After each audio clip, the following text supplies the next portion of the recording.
전서 5장을 중심으로 해서 말씀을 올리도록 하겠습니다. 베드로전서 5장 1절에서 11절까지입니다. 베드로전서 5장 1에서 11절까지를 한 절씩 교독하도록 하겠습니다.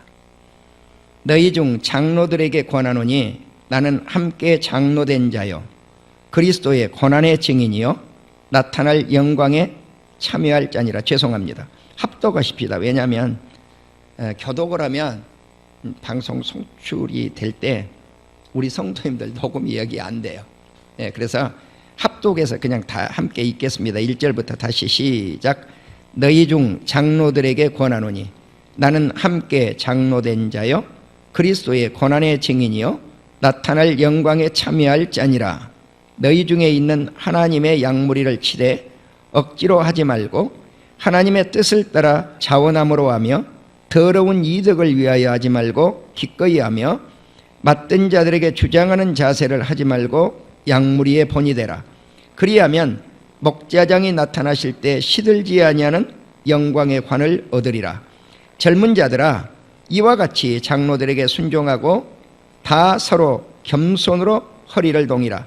하나님은 교만한 자를 대적하시되 겸손한 자들에게는 은혜를 주시느니라. 그러므로 하나님의 능하신 손 아래에서 겸손하라. 때가 되면 너희를 높이시리라. 너희 염려를 다 주께 맡기라. 그가 너희를 돌보심이라. 근신하라. 깨어라. 너희 대적 마귀가 우는 사자와 같이 두루다니며 삼킬 자를 찾나니 너희는 믿음을 굳건하게 하여 그를 대적하라. 이는 세상에 있는 너희 형제들도 동일한 고난을 당하는 줄을 알미라. 모든 은혜의 하나님 곧 그리스도 안에서 너희를 부르사 자기의 영원한 영광에 들어가게 하시니가 잠깐 고난을 당한 너희를 친히 온전하게 하시며 굳건하게 하시며 강하게 하시며 털을 견고하게 하시리라. 권능이 세세 무궁토록 그에게 있을지어다. 아멘. 할렐루야. 이 본문은 제가 내 아내와 함께 결혼을 늦깎이 총각을 면할 때 결혼식 때 이 말씀을 우리 담임 목사님께서 저에게 결혼식 주례사로 주신 말씀입니다. 그러니까 되게 결혼 주례를 할 때 창세기 2장을 가지고 한다든가 아니면 아내는 남편에게 순복하고 남편은 아내를 자기 자신같이 사랑하라. 그리고 하얀 머리 팥불이 될 때까지 서로 사랑하여 헤어지지 말라고, 이혼하지 말라고, 이런 말씀을 주로 많이 주시잖아요, 결혼식 때는. 그런데 나는 제목을 양무리의 본이 되라, 그렇게 제목을 주었어요. 그러니까 누가 생각하면 결혼식과 전혀 어울리지 않는 본문이라고 생각을 할 수가 있는데, 아마 우리 담임 목사님께서 그 당시 김충식 목사님이었는데, 너는 전도사니 앞으로 목회의 길을 걸어야 되니까 목회자가 성도들의 모범이 되어야 되지 않겠는가. 그래서 이 본문 말씀을 저에게 결혼식 주례사로 주었다고 생각을 합니다. 그래서 이 말씀을 읽으면 결혼식 생각이 나요, 항상. 그런데 이 말씀을 읽으면서 우리 성도인들에게 제목을 어떤 제목을 붙여볼까? 그래서 좋은 목사가 누굴까? 사실 좋은 목사는 핍박을 감내하고 예수 그리스도처럼 고난의 십자가를 지고 죽을 때까지 주님만 의지하고 갈 수 있는 목회자가, 또 우리 사랑하는 성도님들이 될 때 그 사람이 참되고 좋은 목자요, 좋은 목회자요, 그 성도가 좋은 성도입니다. 그럼에도 불구하고 이 말씀을 1절에서 4절까지는 목회자에게, 5절 이하는 우리 성도님들에게 주신 말씀이에요. 그래서 좋은 목사, 좋은 성도, 이렇게 좋은 목사는 누굴까? 좋은 목자는 누굴까? 또 좋은 성도는 어떻게 해야 되고, 좋은 목회자는 어떠한 자세를 가지고 사역을 해야 될까? 그래서 좋은 목자, 좋은 성도다, 그런 제목을 한번 붙여본 것입니다. 그럼 좋은 목자가 있다면 싹군 목자가 있겠죠. 그래서 에레미야서를 우리가 읽으시면 싹군 목자가 소개가 되고 있습니다. 싹군 목자와 이 좋은 목자에 반대되는 개념이겠죠. 그래서 먼저 우리가 5장 1절에 보시면 너희 중 장로들에게 권하노니, 그럼 이게 장로가 누구냐면 연장자라는 뜻인데, 이 말씀에 적용을 하면은 목회자들을 의미합니다. 나는 함께 장로된 자요. 자, 여기서 베드로가 함께 장로된 자, 사도거든요. 베드로는 사도거든요. 그런데 자기 자신을 장로로 칭하고 있어요. 그러니까 이 목자를 의미하구나 라고 하는 것을 알 수가 있습니다. 그럼 이 목자는 어떤 사람인가? 고난의 증인이다. 누구의 고난의 증인인가? 예수 그리스도의 고난의 증인이라고 말씀을 합니다. 그러니까 목자의 길이라고 하는 것이 어떤 화려한 길이 아니고, 예수 그리스도께서 어떻게 고난당하셨는가? 우리 주님은 이 세상에 베들레헴 땅 마구간에서 태어나셔서 골고다 언덕에 오르셔서 십자가의 죽음을 맞이할 때까지 그 과정을 보면 고난삽니다.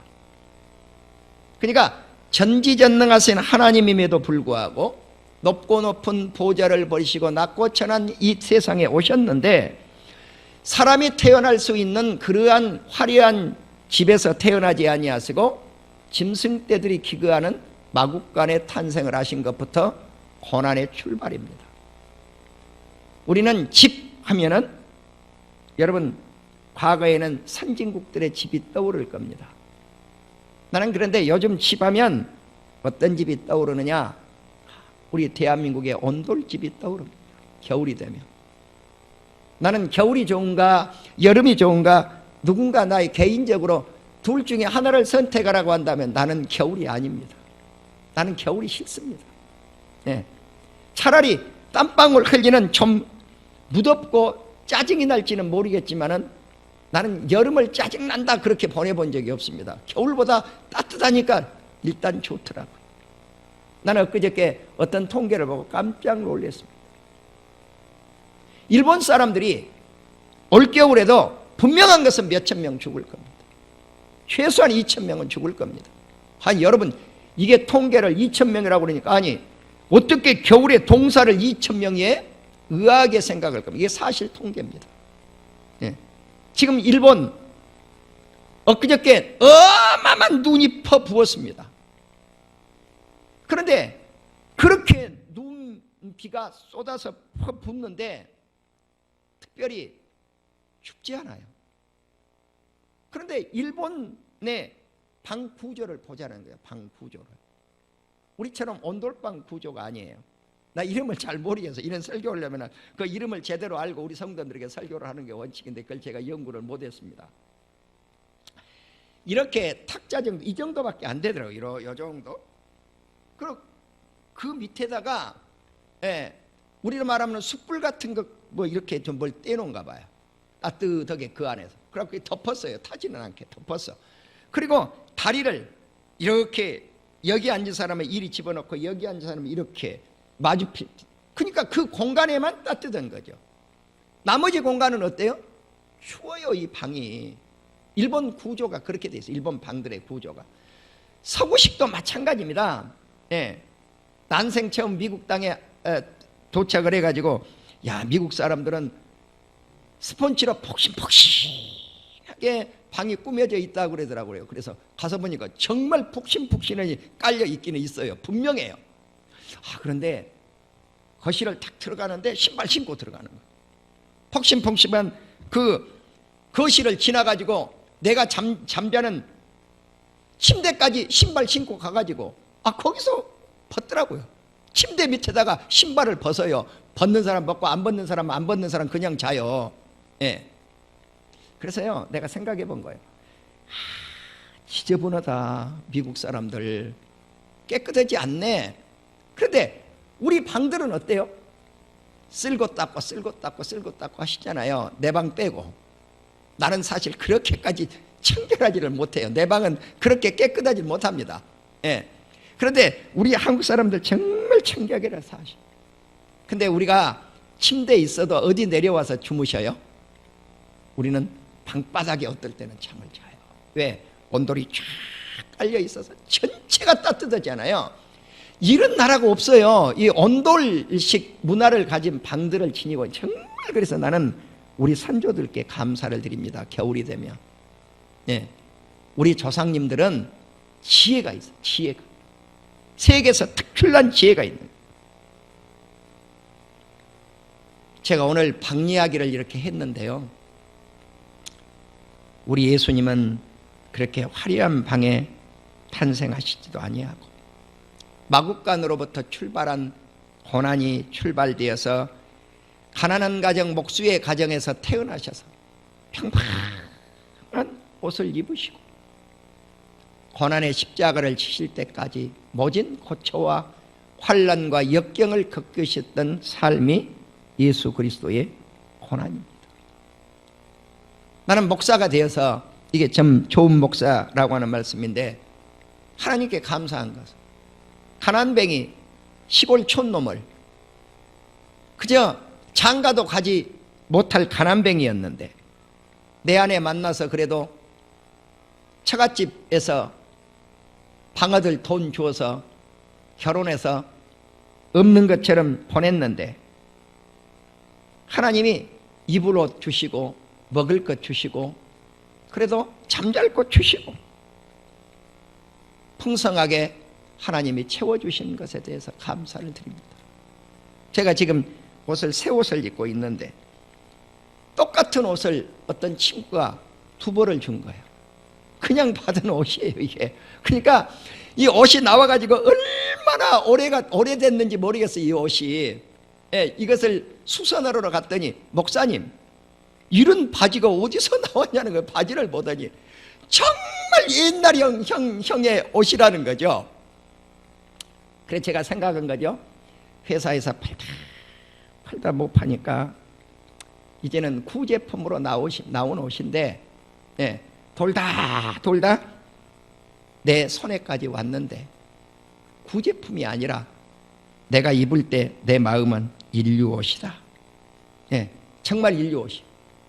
예, 손색이 없는 옷이. 그래서 목사가 되니 하나님께서 먹을 것 주시고 입을 것 주시고 다 주시는데 예수님만큼 네가 고난을 당하고 살았냐는 거죠. 전혀 그게 아니라고. 전혀 그게 아니다. 전혀. 예. 바로 여기서 우리는 이 베드로가 예수 그리스도의 고난의 증인이다. 그래서 사도는 고난의 증인이 되어져야 될 사람이고, 사도로 뽑히는 사람은 부활을 증거하는 사람. 필수적으로 사도행전을 우리가 보시면은요, 사도행전 1장을 보시면 마띠아를 선택을 할 때 가룟 유다가 자기의 갈 길을 가버리고 이제 새로 12사도의 한 사람을 뽑아서 선택을 하는데 조건이 뭔가? 부활을 목격한 사람이에요. 부활을 예수 그리스도의 부활을 목격한 사람. 그러니까 십자가를 바라보고 고난당하신 예수님을 바라보고 부활하셨던 예수님을 눈으로 본 사람, 이 사람이 사도로서의 자격이 있다는 거죠. 또 이 사도는, 이 베드로는 자기 자신을 어떤 사람인가 라고 묘사를 하는가? 나타날 영광에 참여할 자. 이런 고난이 있고, 십자가의 고난, 예수 그리스도의 고난을 증거하고 부활을 증거할 뿐만 아니라 그 고난이 통과되고 나면은 무엇이 기다리고 있는가? 영광이 기다리고 있다. 그러니까 우리 사랑하는 성도들의 삶 속에서 고난스럽고 힘들고 어려운 삶이 지나가면 예수 그리스도를 믿고 가장 마지막에 우리 하나님이 무엇을 주실까? 영광을 주십니다. 나는 이 영광에 우리 온 성도님들과 함께 천국에 들어가기를 주의 이름으로 축원합니다. 그래서 로마서에서 사도 바울은 무엇라고 말씀을 했습니까? 현재의 고난은 장차 나타날 영광과 좋게 비교할 수 없도다. 그러니까 이 땅에서 당한 고난, 그것을 우리가 증거하고 살아가야 되는데, 그러면은 복 받는 사람, 예수님께서 복 받는 사람을 뭐라고 말씀을 했어요? 주를 위해서 핍박을 받는 자는 복이 있나니. 선지자들도 다 이 핍박에 동참을 했다는 거예요. 핍박이라고 하는 고난이에요. 고난에 동참하는 사람, 핍박을 견뎌내는 사람, 이 사람이 진짜로 복이 있다는 것입니다. 왜? 그 사람이 갈 곳은 천국이기 때문에 영광스러운 하늘나라가 우리의 것이라는 거예요. 그래서 이 영광스러운 그 나라를 생각하면서 목회자들에게 말씀을 하는 거예요. 주님이 하나님의 양무리를 치되, 우리가 요한복음 마지막 장 21장을 보시면요, 베드로에게 예수님이 이미 가르쳐 주었어요. 뭘 가르쳤는가? 베드로야, 네가 이 세상 사람들보다 나를 더 사랑하느냐? 그러니까 답을 해요. 내가 주를 사랑합니다. 그런데 또 물어요. 예수님이 네가 이 세상 사람들보다 나를 더 사랑하느냐? 그러니까 예수님 뭐라고 그래요? 베드로가 뭐라고 그래요? 내가 주를 더 사랑합니다. 그때마다 예수님 뭐라고 그래요? 내 양을 치라, 내 양을 먹이라, 내 양을 치라, 이렇게 말씀해요. 그러니까 내 양을 먹이고 내 양을 치고 내 양을 먹이는 것, 이것을 베드로가 잘 알고 있어요. 바로 우리가 양무리를 치되, 이것은 목양입니다. 목양. 네가 목양을 할 때 억지로 하지 말아라. 억지로 하지 말아라.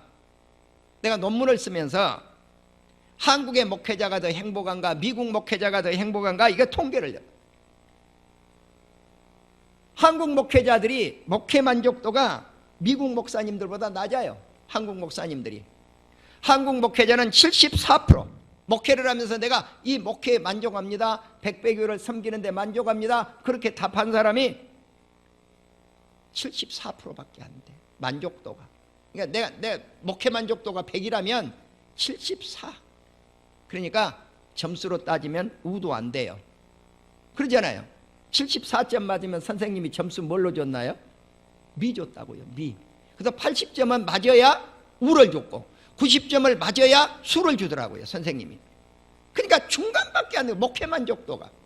미국 목사님들 보니까요, 높아요, 우리보다. 그들은 우는 되더라고요. 한 10점 높아요. 84% 정도 돼. 그런데 놀랍게 제가 놀란 건요, 부끄러움을 느꼈어요. 뭘 부끄러움을 느꼈냐면은 유한양행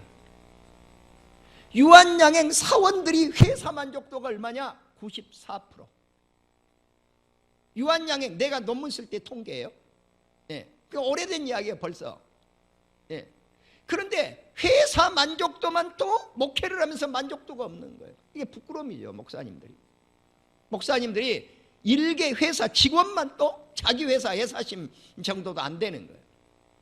그런데 미국의 목사님들이, 그러면 당신이 목회를 할 때 행복하게 목회를 하냐고. 그러니까 또 그건 또 더 높아요, 미국 목사님들이.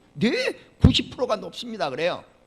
그 근무 시간을 보았더니 우리가 주 40시간 시간대에 지금 우리가 근무제 속에 들어가 있어요. 아직도. 그러나 이것은 잘 갖춰져 있는 회사들이 주 40시간이지, 그보다 힘든 회사들은 52시간도 지금 못 지킨다고요. 국가가 52시간 하자고 그러니까 막 아우성치고 난리 났잖아요, 우리가. 그런데 미국 목사님들이, 일반 사람들이 40시간 근무할 때 그들이 55시간을 근무하더라고요, 유엔 근무제 시절. 그런데 대한민국 목사님들 보니까 53.5시간을 근무하더라니까요. 어떤 목사님은 24시간 근무합니다 그래요. 그런데 내가 그런 통계는 싹 빼버렸어요. 그런 통계 빼버리고, 이게 우리나라 최초에 나온 통계예요. 목사님들 근무를 평균 몇 시간 했는가? 한국의 목사님들이 53.5시간을 근무한단 말이에요. 그런데 미국 목사님들이 55시간 일을 했다고 해요. 1999년도에 그들은 유연근무제가 정착이 됐는데. 그런데 목회 만족도도 높고, 왜 목회 만족도가 이렇게 높을까 했더니 그들은 휴식을 취할 줄 알아요. 네, 휴식을, 여행을 할 줄 알아요. 그런데 한국의 목회자들은 그게 있나요? 그런 복지가 안 돼 있는데, 그러니까 막 힘들단 말이에요. 근무하는 것도 아니고 목회하는 것도 아니고. 이제 코로나 시대가 되니까 요즘 어때요? 모든 목회자들이 할 일이 없어요. 하나님 말씀 연구하는 것밖에 없어요. 가서 전도할 수 있는 길도 막혔어요. 신방할 수 있는 길도 막혔어요. 다 사람과 대하는 거 다 막혀버린 거예요.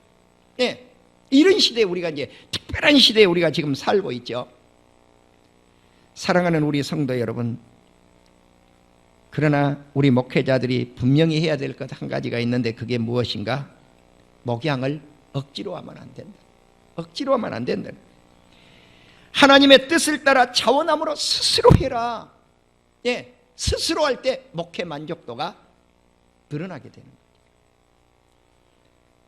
그리고 더러운 이득을 위해서 일하지 말라. 이 더러운 이득은 뭐냐면은 부정직하게 불의로 물질을 얻는 것을 의미해요. 탐욕스럽게 물질을 얻는 것을 의미해요. 그렇다고 해서 그러면 목회자가 먹을 것이 없어야 되는가? 그건 아니에요.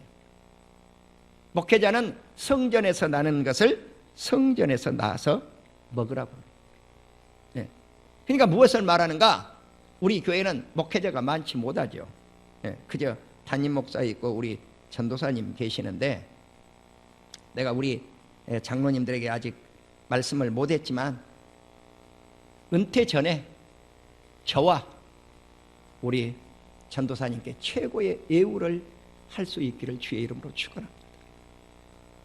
이것이 우리 성도님들이 해야 될 의무입니다. 그 설교를 하려고 또 하는 거 아니에요, 제가 이거. 예. 그게 여러분에게 복이라는 거죠. 그러나 목회자는 어떤 물질의 목표를 두고 목회를 해서는 안 돼요. 예. 불의한 것, 탐욕스러운 것, 그것을 위해서는 하면 안 된다는 거예요. 예. 그래서 성도는 목회자를 향해서 가장 좋은 것을 함께 나눌 줄 알고, 목회자는 그것을 지향하고 사양하고 그런 관계를 아는 것, 그럴 때 아름다운 교회로 성장이 되어질 줄로 믿습니다. 그 다음에 3절을 보시면 맡은 자들에게 주장하는 자세를 하지 말아라. 이 말은 무슨 말이냐면, 이 주장한다고 하는 것은 통치한다는 뜻이에요. 그러니까 목회라고 하는 건 성도를 통치하거나 지배하거나 그런 세계가 아니에요. 그런 세계가 아니에요. 그러면 어떻게 해야 될 것인가? 양무리의 모범이 되라는 것입니다. 본이 되라는 것은 샘플 모범이 되라는 거예요. 우리는 에레미야서에서 특히 이 싹군에 관한 말씀을 많이 했고요. 에스겔 34장에서도 싹군에 관한 말씀을 했어요. 자, 그러면 이 싹군과 어진 목자는 정반대죠. 어진 목자상은 누구를 따라가는 사람인가? 예수 그리스도의 모습을 따라가는 사람이에요. 그러니까 실은 이 목회라고 하는 것은 성도를 섬기는 직입니다. 섬기는 직. 그런데 잘못하면 거꾸로 돼버리는 거예요. 목사가 성도님들의 섬김을 받아버려요. 그러니까 하늘나라 가면 사실 목회자가 설 곳이 없게 될 수가 있어요. 성도들에게 사랑을 받기 때문에 그래요. 예, 사랑을 받기 때문에. 목회자가 성도들의 모범이 되는 목회를 하면 목자장이 나타나실 때, 이건 재림입니다. 우리 예수님 재림하실 때 시들지 아니하는 영광의 면류관을 쓰리라 그랬어요. 나는 내 자신과 우리 전도사님이 그런 목회자상을 갖는 목회자가 되기를 주의 이름으로 축원합니다. 또 우리 교회에 오실 후임자 목사님이 이러한 목사님이 되시기를 우리 성도님들이 기도해 주시기를 바랍니다. 내가 오늘 아침에 모세의 후계자 여호수아가 어떻게 후계자로 옹립이 되었는가 하는 말씀을 드렸습니다. 여호수아는 38년 전에 38, 9년 전에 하나님이 훈련을 시킨 거예요. 모세의 후계자로. 호렙산에서 시내산에서 이미 훈련을 받기 시작했고, 성소 안에서, 성전 안에서, 성막, 그 당시는 성막이죠, 성막 안에서 훈련을 받기 시작을 했어요. 그런데 가장 마지막 후계자로 세울 수 있는 조건이 딱 하나예요. 그게 뭔가, 공부를 많이 했는가, 좋은 학교를 나왔는가, 요즘으로 말하면. 요즘은 후임자를 선정할 때요, 큰 교회들은 필수적인 게 있어요. 그게 뭡니까? 박사학위가 있을 것. 이게 1번입니다. 여러분 보십시오. 제가 거짓말한 거. 신문에 광고한 거 보십시오. 큰 교회 목사님들 뽑을 때. 예. 요즘은 교회들이 못 돼가지고 나이도 또 따져. 예. 어떻게 아주 괴상망측하게 계산을 해가지고 51세 이상일 것, 52세 이상일 것, 이 못된 짓거리를 해요. 여러분 왜 51세 이상이요? 그러면 근속이 안 돼. 20년이 안 돼. 목사가 20년이 넘으면 목사님, 담임 목사님 집도 만들어줘야지. 은퇴 이후에 사례도 해줘야지. 그 목사 죽으면 사모님에게 사례도 해줘야지. 그러니까 그 안 해주려고 싹 그걸 빼버려. 옛날에는 그걸 안 했어요. 최고의 의리를 했다고요, 교회들이. 예. 요즘은 그게 없어졌어요. 그게. 여러분, 우리는 정말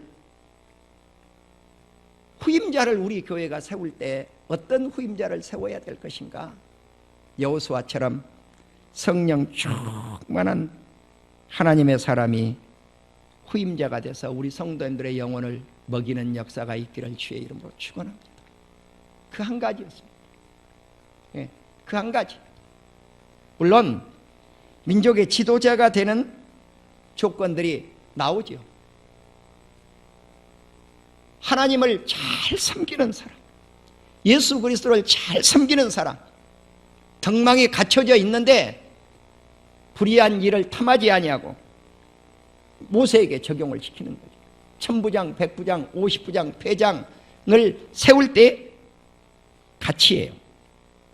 그래서 나는 성령 충만한 하나님의 사람이 우리 교회 후임이 되어서 우리 성도들의 영혼을 책임지기를 주님의 이름으로 축원합니다. 이제 5절부터는 좋은 성도가 어떤 성도인가 라고 말씀을 합니다. 장로들에게 순종하라는 것입니다. 우리 성도인들은 목회자에게 순종하는 것, 이것이 미덕 중의 미덕입니다. 두 번째는 겸손하라는 것입니다. 겸손. 교만하면은요 마귀가 틈을 탑니다. 교만하면 마귀가 틈을 타요. 그래서 우리가 대적할 자가 딱 있는데 누구를 대적해야 될 것인가? 사람과 사람이 아니라는 것입니다. 제가 대적에 관한 선구를 조금 뽑아봤어요. 부모를 대적하면 망합니다. 마가복음 13장 12절에 보면 죽는다 그랬습니다.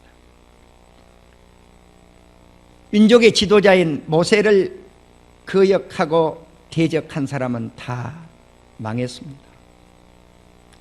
사도행전 4장 26절에 보면 예수 그리스도를 대적하지 말라고 말씀을 합니다. 그런데 시편 2편은 예수님을 대적하는 내용이 나옵니다. 누가 대적하는가?